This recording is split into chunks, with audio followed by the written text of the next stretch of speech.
Hawksworth Hale partió de Fiji con antagónicas emociones, pero cuando el hidroavión depositó al equipo en Samoa, posesión norteamericana, fue proyectado a especulaciones todavía más enmarañadas. Llegó a Pago Pago el día antes del señalado para la celebración del aniversario de la anexión por Estados Unidos, ocurrido en 1900, y se le informó que como un submarino japonés había bombardeado poco antes Samoa, los isleños querían demostrar de manera muy especial su lealtad a Norteamérica. Pero cuando Hale se levantó a la mañana siguiente, vio densos nubarrones negros que se aprestaban a descargar su agua sobre las islas y supuso que los actos programados serían suspendidos. No conocía a los samoanos. Al amanecer, la infantería de marina nativa salió al campo de desfiles y a pesar de la copiosa lluvia, disparó los cañonazos de saludo. A las 8, la banda de Fita Fita, con sus espléndidos uniformes, avanzó ejecutando el himno norteamericano y a las 10, todos los habitantes que estaban en condiciones de caminar se concentraron en el embarrado campo, mientras las tropas samoanas desfilaban marcialmente.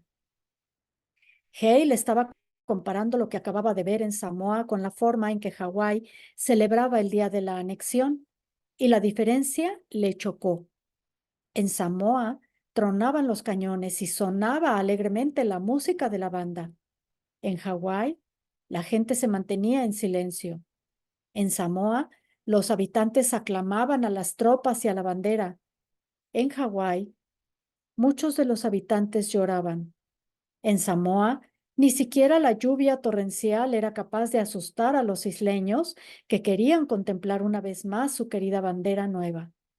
Pero en Hawái, ni siquiera se izaba la bandera, pues los hawaianos recordaban que el día en que sus islas fueron incorporados a Norteamérica, el acto había sido llevado a efecto por medio de una injusticia y trampas. En el inevitable triunfo del progreso, un pueblo había sido ultrajado y una sociedad menor fue aplastada hasta la extinción. Para Hawksworth Hale, esas reflexiones resultaron particularmente sombrías, pues había sido su abuelo Mika quien había proyectado y dirigido la anexión de Hawái. Y a Hawksworth le recordaba siempre su familia que el acontecimiento se produjo el día mismo de su nacimiento, por lo que sus amigos decían a menudo: Hawái tiene la misma edad que Hawksworth. Pero recordaba también a su bisabuela, la dama hawaiana Malama, que le dijo antes de morir: mi esposo me hizo asistir a la ceremonia de arriar la bandera hawaiana para izarla norteamericana. ¿Y sabes lo que hizo un jaole con nuestra querida bandera? La cortó en pequeños trozos para repartirlos entre la multitud como souvenir de ese día. Y yo jamás he podido explicarme por qué deseaba nadie recordar aquel día. Pero cuando llegaron a Tahití, esa meca de los mares del sur, y el hidroavión descendió en la pequeña bahía que se extiende cerca de Papete, entre la isla de Moorea y la diadema de Tahití, su espíritu volvió a ser sacudido por la emoción, pues aquellas eran las islas de las cuales procedían algunos de sus antepasados.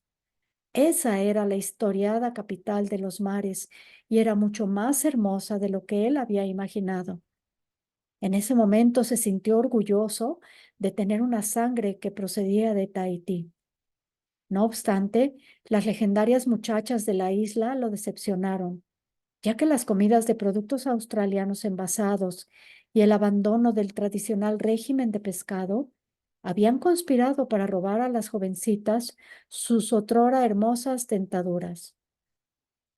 Pero lo que más interesó a Hawksworth no fueron las muchachas, sino los chinos.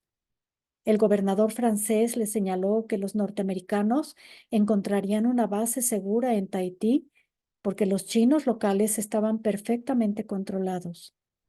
No se les permitía poseer tierras, se les prohibía dedicarse a muchas clases de negocios y se les controlaba severamente el dinero, por lo cual los norteamericanos no tendrían en experimentar el menor temor.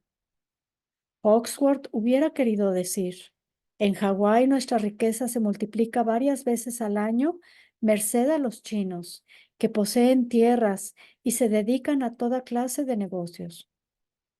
El único control del dinero que tenemos es que todos nuestros bancos quisieran apoderarse de lo que los chinos guardan en los suyos. Pero consideró que era solo una visita allí y calló. Le pareció que Tahití estaría 10 veces mejor en todos los sentidos si se permitiese a los chinos prosperar. Uno oye hablar tanto sobre Tahití, dijo un poco desilusionado al general que encabezaba su grupo. Compare usted los caminos de aquí con los de Hawái, o sus servicios sanitarios, sus casas de comercio, sus templos. Sí, sí, bastante mezquino todo, comparado con lo que ustedes han hecho en Hawái, respondió el general norteamericano. ¿Dónde están las escuelas tahitianas y la universidad, el aeropuerto, los hospitales limpios? ¿Sabe una cosa, general? Cuanto más veo de Polinesia, más favorablemente me impresiona Hawái. Al general le preocupaban otras cosas y al tercer día anunció a su equipo: es increíble, pero la verdad es que no existe un solo lugar en Tahití donde pueda construirse una pista de aterrizaje. Pero según parece, hay otra isla un poco más al norte donde probablemente podríamos nivelar uno de los arrecifes para construir una pista bastante aceptable. ¿Qué isla es?, preguntó Hale. Se llama Bora Bora, dijo el general. Y a primera hora de la mañana siguiente, el equipo voló a dicha isla. Hawksworth Hale fue, así, el primero de los parcialmente hawaianos que vieron su ancestral isla desde el aire. Se quedó asombrado ante la delicia física de aquella fabulosa tierra perdida en medio del Pacífico, con sus profundas bahías, sus estruendosas olas que se estrellaban en los arrecifes, sus canoas primitivas reunidas cerca del desembarcadero, y pensó: no es extraño que, después de muchos siglos, todavía recordemos los poemas sobre esta isla. Los otros ocupantes del hidroavión se mostraron igualmente impresionados por aquella belleza, pero por otras razones. Poseía la isla una enorme bahía y, en caso necesario, toda una flota de invasión podría refugiarse en su gran laguna. Pero lo que era más importante, las pequeñas islas alrededor del anillo de arrecifes exteriores eran extensas y completamente llanas. Con un par de bulldozers que trabajen aquí durante 3 días, sería posible que descendiesen aviones allí inmediatamente, dijo uno de los ingenieros. Daremos otra vuelta en torno a la isla, anunció el general, para ver si nos ponemos de acuerdo sobre cuál de las islas exteriores es mejor. Y mientras los militares observaban atentamente hacia abajo para estudiar los arrecifes, Hawksworth Hale miró tierra adentro y vio el pico de una enorme roca y las refulgentes bahías que se adentraban profundamente en tierra. Así, todas las viviendas que alcanzó a divisar estaban cerca del mar. Qué isla maravillosa era Bora Bora y cuán parecida a un sagrado hogar en un mar turbulento. El hidroavión comenzó el descenso rumbo a la laguna. Cuando estuvo cerca del agua, sobre la cual se deslizaba a más de 200 kilómetros por hora, Hawksworth se dio cuenta por primera vez de cuán velozmente volaba aquel pájaro mecánico. El aparato tocó el agua de la laguna, avanzó todavía un trecho y luego se detuvo. Inmediatamente fue rodeado por un enjambre de canoas nativas. Hale fue uno de los primeros que llegó a tierra porque conocía algunas palabras de polinesio y bastante de francés. Mientras iba sentado precariamente en una de las canoas, rumbo a la aldea bordeada de palmeras, cuyas chozas de paja veía ya, pensó, Hawái no tiene nada que pueda compararse con esto. En cierto sentido tenía razón, pues cuando el general y sus compañeros habían sido alimentados ya con excelente pescado de la laguna y vino tinto de Francia, el cacique de la aldea se acercó con cierta timidez y dijo en francés que Hale tradujo a los demás. General, nosotros los habitantes de la isla de Bora Bora sabemos que usted ha venido aquí a salvarnos.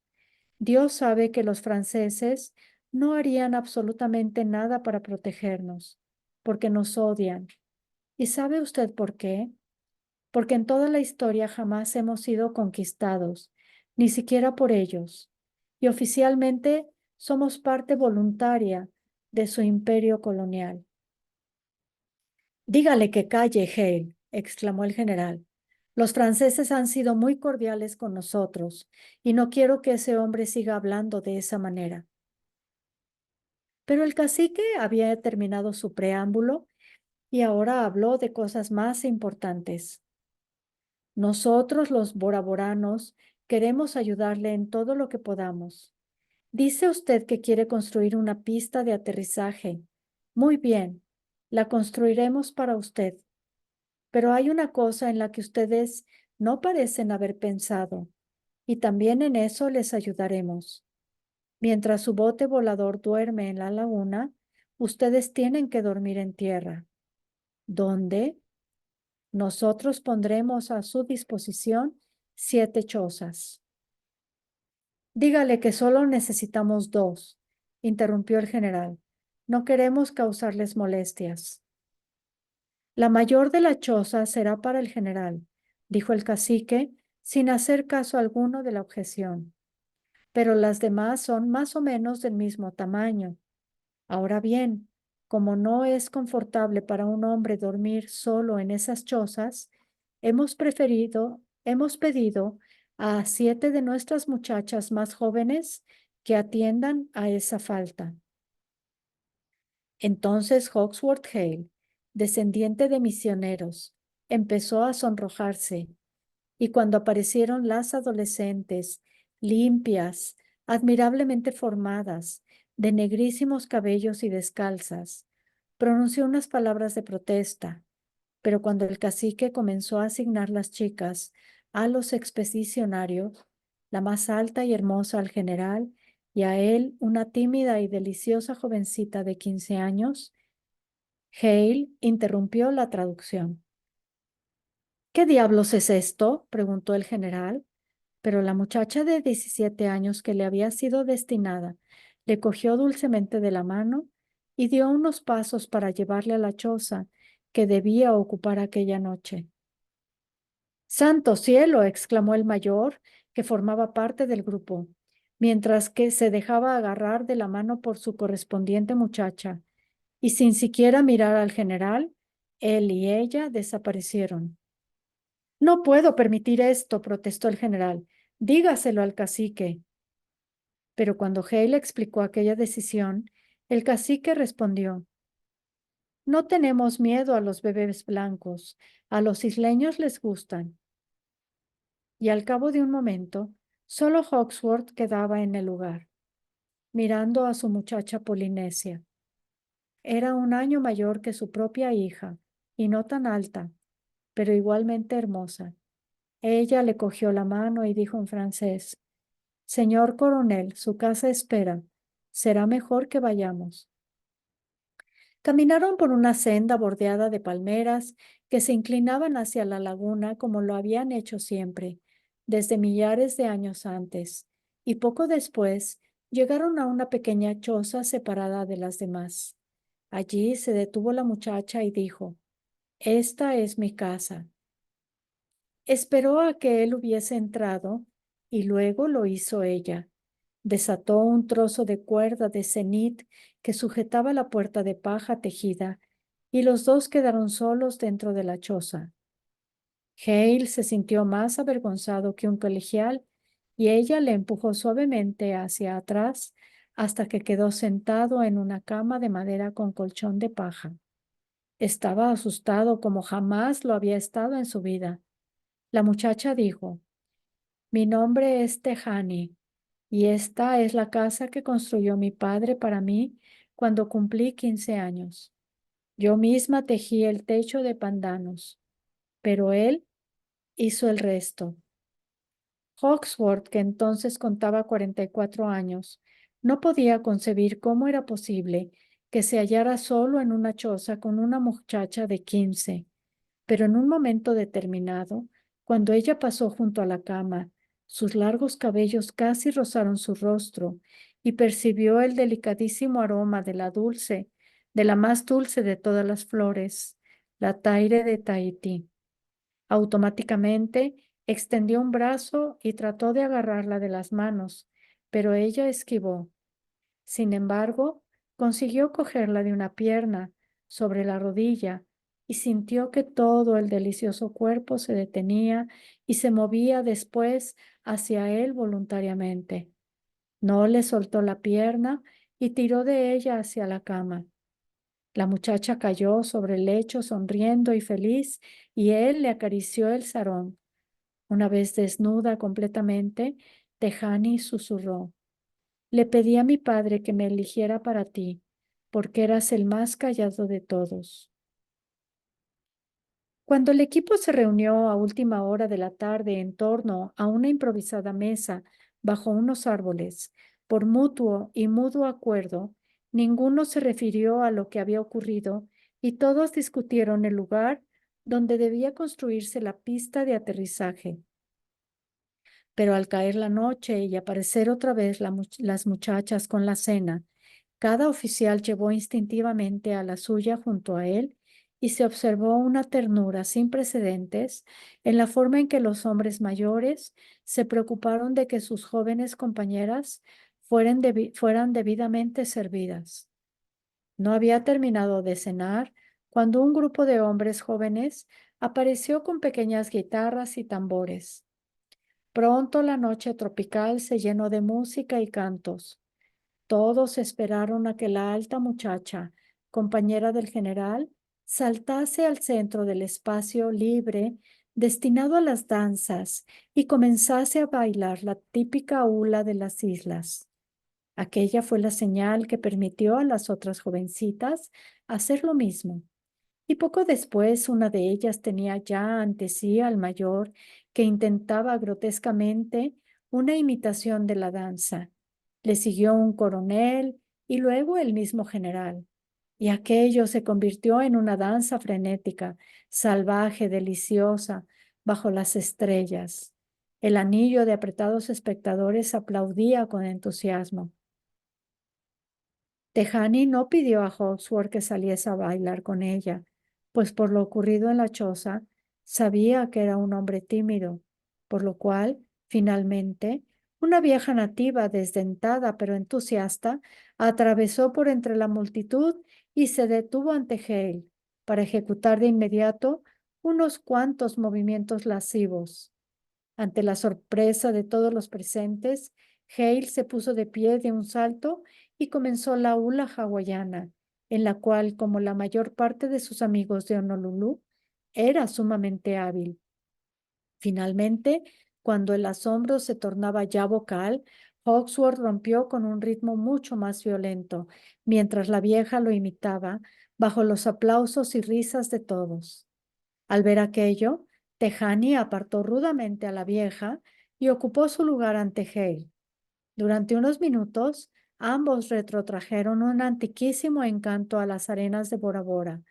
Hale se sintió capturado por pasiones que durante mucho tiempo había considerado muertas, mientras la adolescente sonreía con dulzura y sabiéndose envidiada por todas las demás, puesto que su hombre era un maestro de la danza nativa, pensó: yo me he llevado al mejor de todos y fui lo suficientemente lista para elegirlo.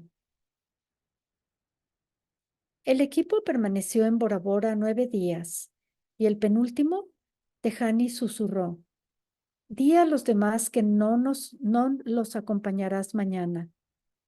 Y al amanecer, roció su cara con agua y exclamó, tienes que levantarte para ver el pescado. Le llevó, cuando él todavía estaba adormilado, a un lugar alejado de la choza. Tenía un atún recién muerto, pero ya limpio y ensartado en un palo. Este va a ser el plato más delicioso que hayas probado en tu vida, le aseguró, porque va a ser el poisson cru de Bora Bora. Observa bien cómo lo hago, y así cuando estés muy lejos y quieras acordarte de mí, puedes prepararlo tú mismo y paladearme a mí en él. Cortó el atún en pequeños filetes de unos 5 centímetros de largo y 1 centímetro de espesor. Luego los introdujo en una calabaza grande que llevó al borde de la laguna y de sus frías aguas extrajo algunos medios cocos llenos que vertió sobre los filetes. Luego tomó un palo y con él golpeó hasta hacer caer de sus ramas 3 toronjas que cortó en mitades, exprimiéndolas sobre la calabaza. Buscó cuidadosamente un lugar en el cual el sol calentase más, y allí colocó la calabaza para que se cociese durante la larga y tórrida mañana por sí sola, en el jugo de toronja y el agua salada. Ahora viene la parte que tienes que ayudarme, exclamó alegremente al señalar una palmera inclinada que parecía saludar al agua de la laguna. En su parte más alta, entre las hojas, se veían una media docena de cocos ya maduros. Yo subiré, pero tú tienes que agarrar los cocos que yo te arrojaré, agregó, y antes de que él pudiera detenerla, se había atado el sarón en torno a las caderas, abrazó el tronco y ascendió por él con la rapidez de un mono. Una vez arriba, empezó a arrancar los cocos que fue arrojando a Hawksworth. Este, que no en balde había sido un buen jugador de béisbol, los agarró todos con gran seguridad y ella lanzaba exclamaciones de alegría ante aquella pericia. Cuando bajó nuevamente a tierra, Tejani golpeó 2 cocos, uno contra el otro, hasta que se rompieron, y vertió sus jugos en otra calabaza. Luego clavó en el suelo otro palo, esta vez inclinado, y contra su afilado borde empezó a raspar los cocos lentamente hasta que la blanca carne, chorreando néctar, comenzó a caer sobre las hojas de taro que ella había colocado en el suelo. Cuando terminó de raspar, no hizo caso de Hawksworth como si éste no estuviera allí y recogió cuidadosamente las raspaduras del coco. Echó la mitad en la calabaza para que se mezclase con el agua de los cocos y la otra mitad en un montoncito de enredada fibra del exterior de las cáscaras, que desde luego tomó en sus delgadas manos y exprimió desde una tercera calabaza. Extrajo así un espeso licor, la dulce leche del coco, que completaría el plato que estaba preparando. Una y otra vez exprimió el coco rallado, y Hawksworth Hale tuvo una intuición extraordinariamente clara. Desde este momento, cada vez que piense en una mujer o en lo abstracto de la femineidad, quiero decir, veré a esta morena muchacha de Bora Bora, con su sarón suelto en torno a sus caderas, trabajando el coco como ella lo hace. ¿Ha estado ella aquí, bajo estos árboles, todos estos años vacíos? Y tuvo una segunda intuición, que durante los próximos años vacíos, ella seguiría allí, como una obsesionante visión de la otra mitad de la vida, la feminidad. Abrumado por su visión del pasado y el futuro, dejó gozar ahora lo occidental e intentó cogerla nuevamente de una pierna, pero ella le eludió diestramente y se dirigió a un pequeño agujero en tierra donde se asaban ñames y taro, y procedió a romper el último empeño en pequeños pedazos color púrpura, ricos en fécula, mientras alargaba los ñames en una mano para que él los viese. Finalmente partió cebollas y luego mezcló todos los vegetales con la espesa y blanca leche del coco. Luego de lavarse las manos en la laguna, regresó junto a Hale y se sentó ante él en el suelo, subido el sarón hasta descubrir sus suaves muslos morenos, libres de los erguidos pechos a la caricia del sol. Voy a enseñarte un juego nuestro, le dijo, y mientras él enseñaba, estaba en la sombra, y ella al sol, comenzó a golpearlo en los hombros con las palmas de las manos, indicándole que él debía hacer lo mismo con sus hombros. De esta manera, pasó de los hombros a los antebrazos, a sus flancos, caderas y finalmente sus muslos. Conforme iba intensificándose el juego, las palmadas eran más suaves, hasta que con un gesto culminante que comenzó como palmada y terminó en abrazo, Hale agarró el sarong y quiso quitárselo, pero ella exclamó dulcemente en su idioma nativo: No, a la luz del sol no, Hale Tane. Y él comprendió y tomándola en brazos, la llevó a la choza de paja, donde el juego alcanzó su deliberada conclusión. Hacia el mediodía, Tehani le preguntó en francés: ¿Te gusta cómo preparamos el poisson cru en Bora Bora? Y salió para regresar de nuevo enseguida con el plato, admirablemente saturado de sol y jugo de toronja. Hale observó que la carne del atún ya no era rojiza, sino de un agradable color gris blanco. A ella mezcló la muchacha el preparado de leche de coco, con taro, ñames y cebolla, y sobre el conjunto espolvoreó el coco rallado. Revolvió todos esos ingredientes con la mano y finalmente ofreció a su compañero 3 dedos llenos de pescado crudo Bora Bora. Así es como alimentamos a nuestros hombres en la isla, dijo riente. ¿Pueden hacerlo igual sus muchachas? Y cuando Hale rió, ella le metió el jugoso pescado en la boca y lanzó una carcajada cristalina al ver que la leche de coco se deslizaba hasta la barbilla y salpicaba el desnudo pecho masculino. Eres un hombre adorable, exclamó cariñosa. Sabes reír y eres tierno. Bailas como un ángel y eres fuerte cuando estás conmigo. Cualquier mujer podría adorarte. Dime, ¿te aman las muchachas en tu país? Sí, dijo él, me aman. ¿Y juegan contigo a juegos como el que acabamos de jugar nosotros? No, respondió él. Lo siento. Los años pasan muy rápidamente y muy pronto. Señaló hacia una anciana que buscaba mariscos en la playa. Muy pronto ya no podremos jugar. ¿Es por eso por lo que tu padre te construyó una casa para ti sola cuando cumpliste los 15 años, para que aprendieras esos juegos? Sí, contestó Tejani. Ningún hombre sensato querría casarse conmigo, a no ser que me supiera capaz de hacer el amor como es debido. Los hombres son más felices cuando una muchacha les ha demostrado que puede tener un bebé. ¿Y sabes lo que espero, Harley? Espero que cuando tú te vayas mañana en ese pájaro volador, dejes aquí un bebé tuyo para mí. Y se tocó delicadamente el moreno vientre, que parecía incapaz de albergar una criatura. Ese es mi deseo, añadió muy seria. A su debido tiempo las sombras avanzaron por la laguna y cayó la noche. Después que los tambores llevaban ya varias horas sonando en el terreno de danzas de la aldea, Tejani se envolvió en su sarón y dijo: Ven, Hale Tane, quiero que la gente de Bora Bora me vea bailar contigo por última vez.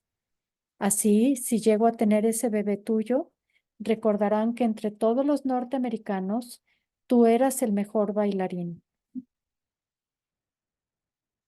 Por la mañana, cuando los miembros de la comisión embarcaron en el hidroavión para su regreso a Hawái, nadie habló sobre las muchachas de Bora Bora, pues si alguno lo hubiera hecho, todos habrían deseado quedarse en la isla algún tiempo más. Pero cuando el aparato había despegado del agua y volaba ya sobre la laguna, Hale volvió a sentir el momento estético en que los hombres son mitad del océano y mitad del aire. Fue entonces, mientras Bora Bora desaparecía en la refulgente luz de la mañana, cuando el mayor observó con amargura: pensar que vamos a enrolar jóvenes norteamericanos, arrancarlos de los brazos de sus madres, meterlos en uniformes y enviarlos a Bora Bora. Dios, eso es inhumano. Y durante el resto de la guerra, y muchos años después, existió una fraternidad de hombres que se encontraban casualmente en bares, reuniones o comidas comerciales, y uno le decía a otro: generalmente todo cuanto se escribe sobre el Pacífico es una sarta de mentiras, pero hay una isla. ¿Se refiere a Bora Bora? Le interrumpía el otro. Sí. ¿Estuvo usted allí? Sí.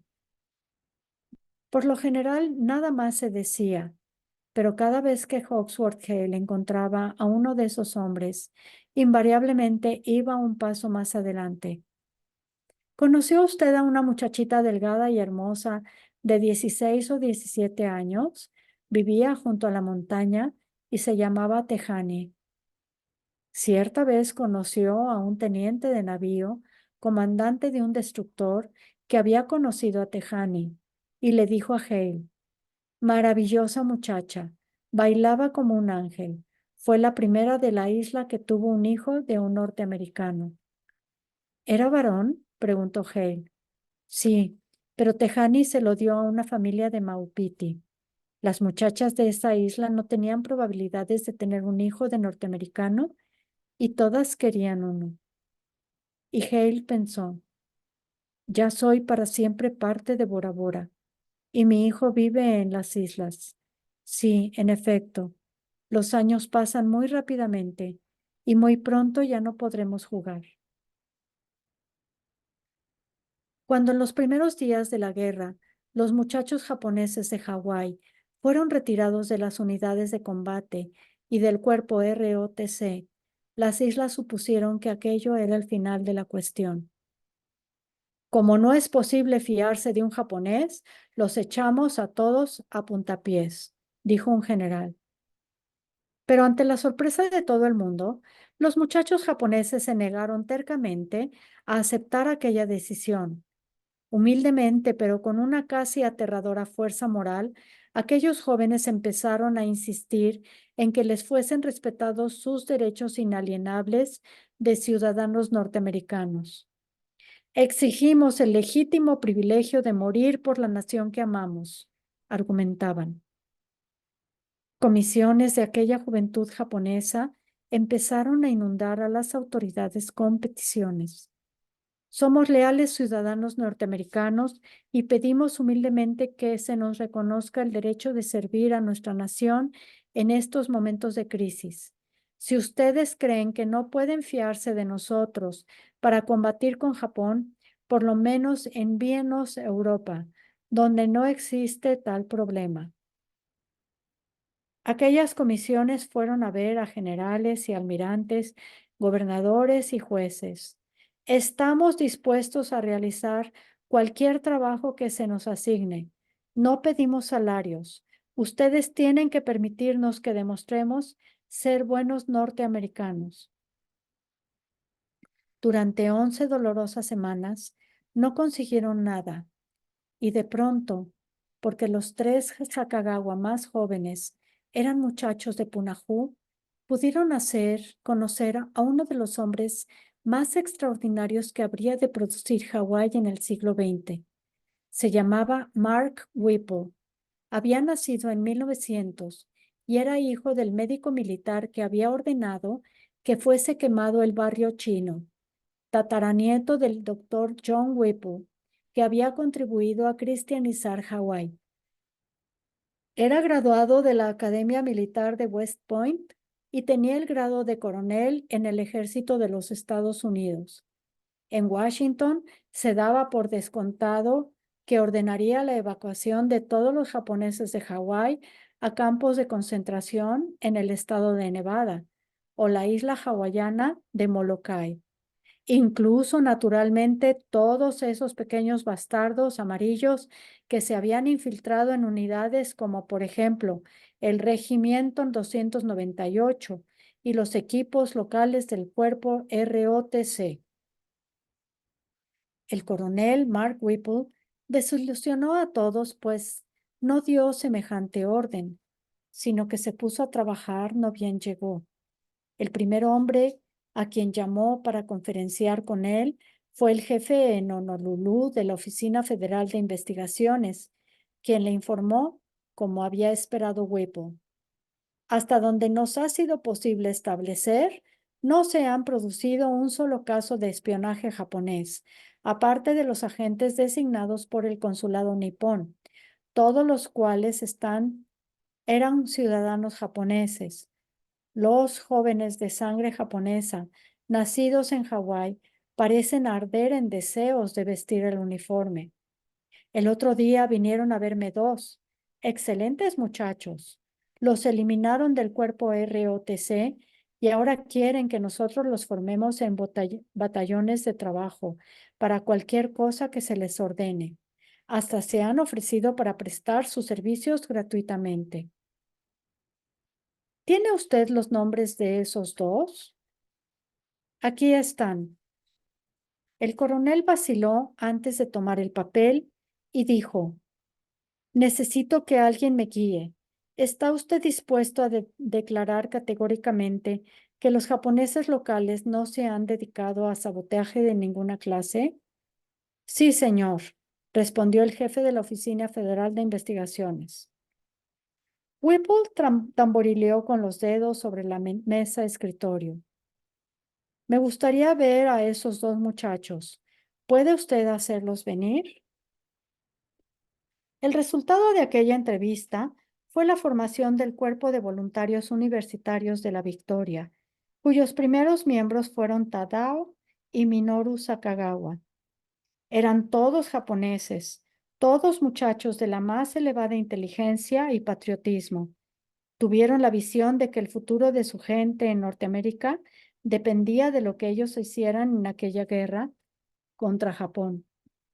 Y decidieron que si la histeria reinante les impedía tomar las armas, empuñarían azadas, palas y picos.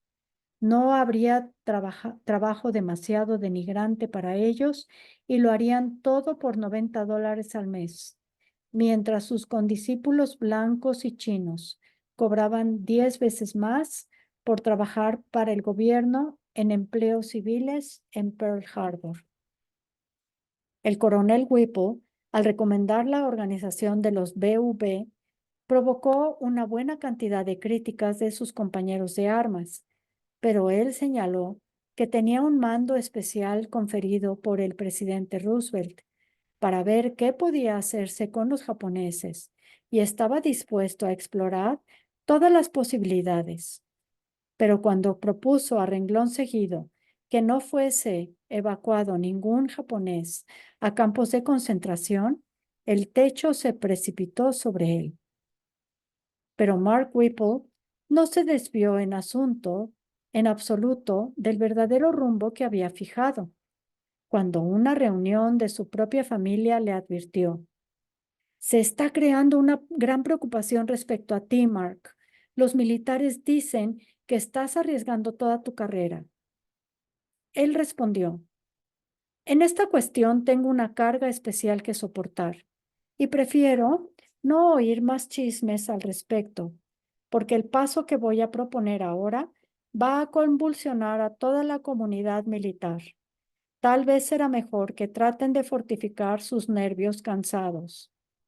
Y lo que propuso fue esto: creo que será mejor formar inmediatamente un cuerpo especial del ejército norteamericano compuesto solamente de muchachos japoneses nacidos en Hawái, para utilizarlo en alguno de los frentes de Europa contra los alemanes.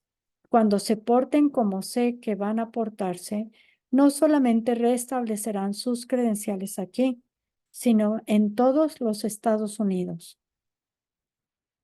Una exclamación de asombro acogió sus palabras, y aquel asombro fue expresado en un despacho cablegráfico enviado a Washington. Y en las esferas militares de la capital norteamericana, el asombro fue aumentando todavía más. Tropas japonesas en nuestro ejército y nada menos que un cuerpo especial. Ridículo. Pero hubo un hombre a quien la aldea no pareció ridícula: el presidente de los Estados Unidos.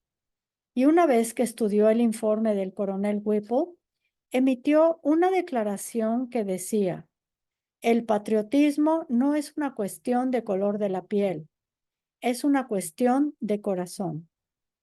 En Hawái había una vigorosa oposición a la creación de aquel cuerpo especial, pero cuando llegó la orden del presidente a mediados de mayo de 1942, no hubo más remedio que acceder, y un general preguntó a regañadientes: ¿quién querrá ir al combate a la cabeza de un regimiento de amarillos?